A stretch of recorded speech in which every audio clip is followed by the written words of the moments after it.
Okay, we're going to be looking at domain and range, and we're going to specifically focus on some linear and quadratic type functions. Okay, so we'll recall some of the stuff we should know already.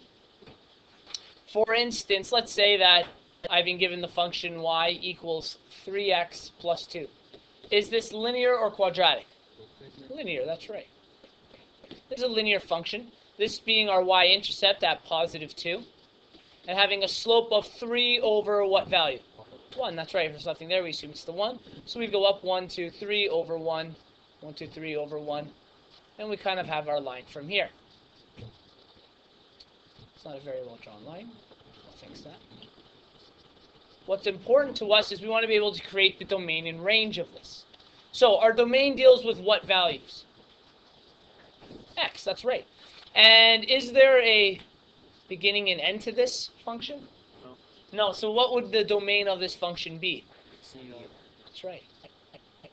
X is the element of all real numbers. It goes on forever. It's infinite.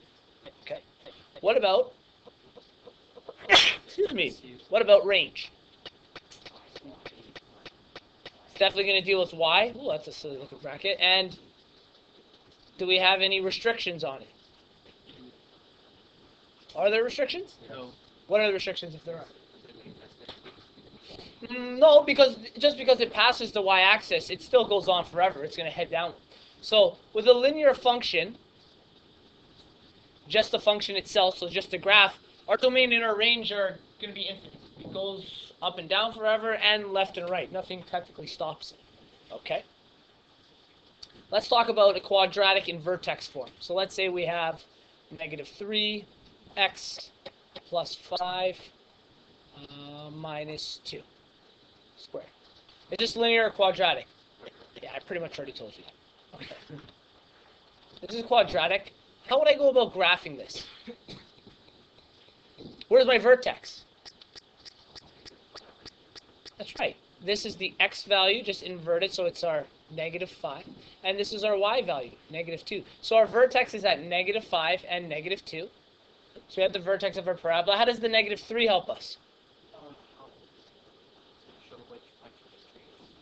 Okay, so which way is it facing, up or down? Down. It's going downwards. And is it stretched or compressed? Stretched. It's greater than 1, so it's stretched. So it's going to be much thinner looking. So if I were to normally draw a parabola, I go from the vertex, I go over 1, and what would I do? Up 1, right? Well, what, instead of going up 1, what is 1 times? Oh, that's supposed to be multiplication. Times negative 3. Negative 3. So what do? We go over 1 and down 3. So we go over 1, down 1, 2, 3. Same with the other side. Over 1, down 3. Okay? Same idea. Let's say we go over 2. How many are we supposed to go up? Remember we always square that value. So what's 2 squared? 4. Now you're thinking of from this specific point, Bradley. Right? And that technically that'd be 3. Because the first one's 1, the second one's 3, the third one's 5. Okay? So remember, there's different patterns to draw this. I'm using the pattern where we always go back to the vertex. So if I go over 2, we square that value, I get 4. And what is 4 times negative 3? I have 12. So I'm way off the chart here. So if we were to graph this, it's going to have some effect like this. It's going to be a very thin parabola. But in terms of domain and range, what do we have? What kind of domain do I have with this function? Is it negative? The domain deals with what values? The x values. Oh, I keep screwing that bracket up. Deals with our x values. So, are there any restrictions going right and left on this? No. Even though it might be really hard to find, I might be in the billions at some point, if I was just getting to 10 or 20, it'll still go right and left forever. So what is our domain in that case? X is the element of all real numbers. With no restrictions, right? Nothing stopping us. What about the range of this function? Is it a continuous function? Okay, so it's continuous. We know we have to start with y-er. Is there a restriction? What's the restriction? What about negative 2? Is it greater or less than? Is it both? It's less than, right? The y has to be less than -2, right? This function only exists below -2. It does not exist up here. So, in this case, that means y is less than and equal to -2.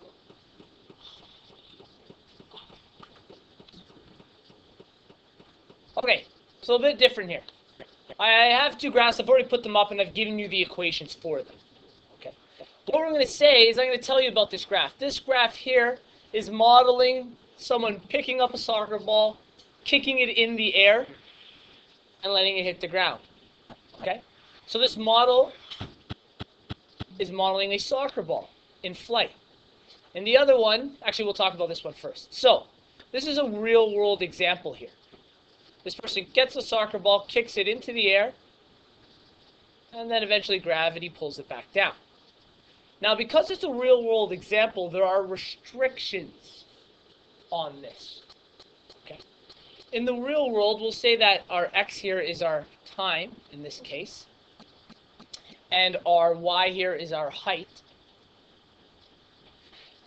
Before the person kicks the soccer ball, so in the negative time values, like -1, -2, -3, does this exist?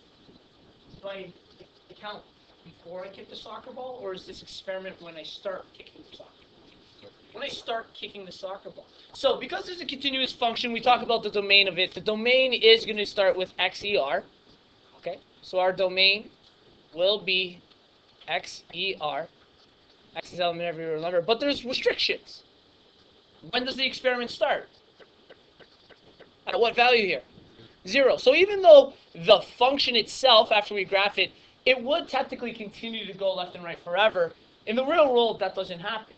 This experiment starts at 0. Okay? So we know x is greater than and equal to 0, and then the experiment stops at what point? At 6. And what's happening then? What's dropping? The ball drops to where? The ground. It's the ground again. Okay? So the experiment stops at 6 seconds. So in our experiment, the domain is all of the values between 0 and 6. Even though this function technically goes forever, when we're using a real-world example, it's restricted. It only exists between 0 and 6. What about the range here? Do we start kicking the soccer ball from the middle of Earth? No. Where do we start? 0. At 0. 0 above ground level, right? So we know it's continuous, so we'll start with y, er. And again, it's going to start at 0. Y is greater than and equal to 0. But what is it also less than and equal to? What's our highest point? 9. The ball gets, I guess, 9 meters, we'll say, into the air, and then it starts to come back down due to gravity. It doesn't go any higher than that. Okay, so there are restrictions on both ends of the domain and range when we talk about real-world examples. Okay? Just before we ask any questions, let's try to think of it with linear. Let's say we have GTA 5.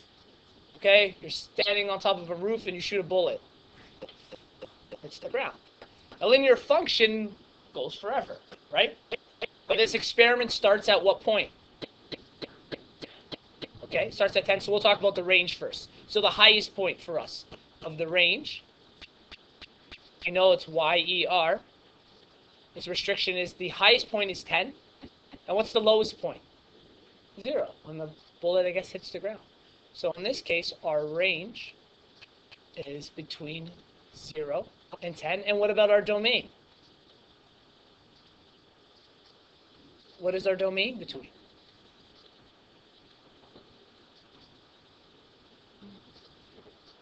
Zero and 10. It goes from 0 to 10, just like the range went from 0 to 10. Okay? They end up being pretty much the exact same restrictions.